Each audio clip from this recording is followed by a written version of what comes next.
Hello and welcome to part one of my PS2 collection.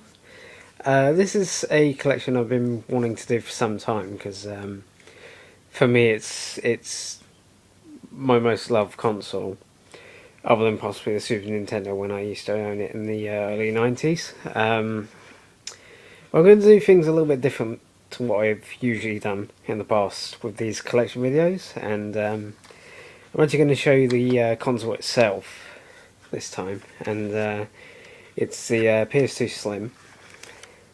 I did used to have like the fat ones, but for some reason I had difficulty running games on it. Like I would get like disc read errors and things like that. But yeah, I've had this one since, I'm trying to think, like at least 2004, 2005, I think. But yeah, it's lasted pretty well ever since then, and yeah. Also, I've got a couple of memory cards because you can't go for the PS2 games without the actual memory cards themselves. It's funny how something so small and insignificant nowadays, just over a decade ago, this was like so valuable to play games. Yeah, yeah. It's a shame that memory cards aren't around anymore, because it'd be much easier to sort of go around friends' house and just play off of save files and things like that, like the GTAs and all that. Okay, so we'll get to the games now. I'm going to start with a game, one of the first games I ever owned for the PS2, and that is Escape to Monkey Island. Now, I'm a big fan of adventure games of past years, like obviously the Monkey Island series, Toonstruck, Full Throttle, Grim Fandango, things like that. And this is probably my least favourite Monkey Island game, simply because I wasn't too keen on the whole 3D aspect of it. But it's still a Monkey Island game at heart, and still pretty fun. And as a launch title, it was decent, you know. I think it might have been released in 2001, but that's technically when I got the PS2, like a year after its release. And next up, this is one of the first games that I had to buy because it looks so good, and it didn't fail to disappoint when I played it, and that's Jak and Daxter, the precursor Legacy, part of a trilogy created by Naughty Dog. And yeah, it's absolutely fantastic platformer. A little bit too cheesy and cutesy for some people, I understand, but I liked it at the time. I played it again recently, I really enjoyed it as well. Never quite managed to get all the power cells, unfortunately, but yeah, I came close. I got about 90%, something like that.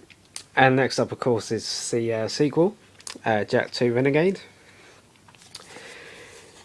Now, I really, really tried to like this game, but the difficulty spikes with this game just pissed me off to just extreme levels. I remember one level in particular where you had to jump across like platforms on this river in like this jungle-esque location, and you had to take out these invisible enemies, and they would always like shoot you in the back and eventually like kill you, and it just became so frustrating I just gave up and stopped playing. But I do have the HD collection on the PS3, so I will probably give it another shot at some point. And then of course we have Jak 3, which I never got round to playing, but I've heard it's really good, and the reason I didn't play it is because I never finished Jak 2, so it may for me, I like to go through like all the games like in order. So yeah, unfortunately I haven't had the chance to play this one, but hopefully one day I will. Next up is one of the other early titles that I thoroughly enjoyed, and that is Tony Hawk's Pro Skater 3. Absolutely superb game. It's probably my favourite out of every single Tony Hawk game that's been released. Yeah, I just think it got the balance just about right. It didn't have like the open worlds that Pro Skater 4 had, which I thought were a little bit too much. Yeah, I just like the time attack, like the time trials, and you have to get like a certain trick score in a certain time and get the skate letters and all that stuff, all the crazy hidden stuff that you find in this game. There'll be a lot of that, which was really cool. And yeah, one of my absolute favourites. The only other game I've got on the PS2 with the Tony Hawk series is Underground, the first one. And this had a pretty good story. It wasn't amazing, but yeah, it was pretty decent. And it had a very satisfying ending if you picked the right decision. I'm not going to say much, but if you have finished this game, you know exactly what I'm talking about. And yeah, absolutely fantastic game. Not as good as Pro Skater 3, but it was one of the better Tony Hawk's games. Next up, we have another very early title, and that's Devil May Cry. Really good action game. My only complaint, and this is, I'm sure many people will agree with this, the fixed cameras didn't really work with this game. I can understand it with a survival horror, because that's the whole point of having fixed cameras, to add to the suspense. But with an action game, it really shouldn't be there, because it just like hinders the gameplay. But other than that, it's still a good game.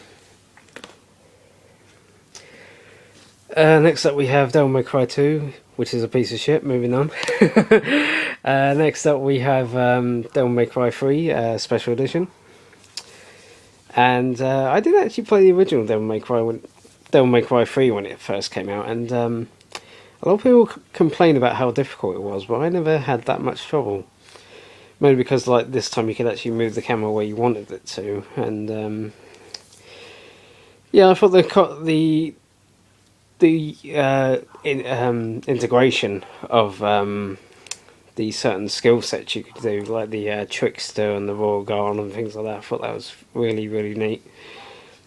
And yeah, all I know about the special edition is that it has Virgil as a playable character, and they sort of nerfs the difficulty a little bit. But yeah, if it's still like the original version, then yeah, absolutely brilliant game. One of my favourite action titles ever. Next up we have another classic, and that is Silent Hill 2, and this is the special 2-disc set.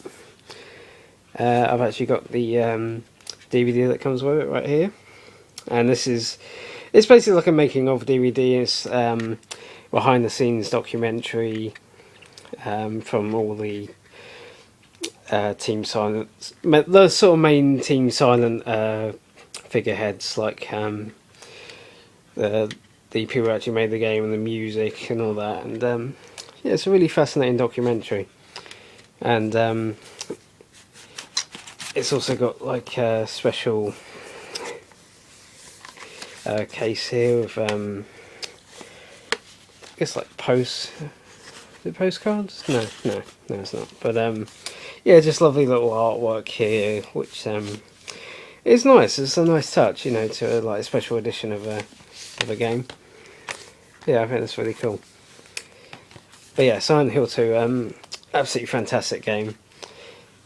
I was never really that into survival horrors when this first came around, but I played it recently and I absolutely loved it. Next up we have Silent Hill 3,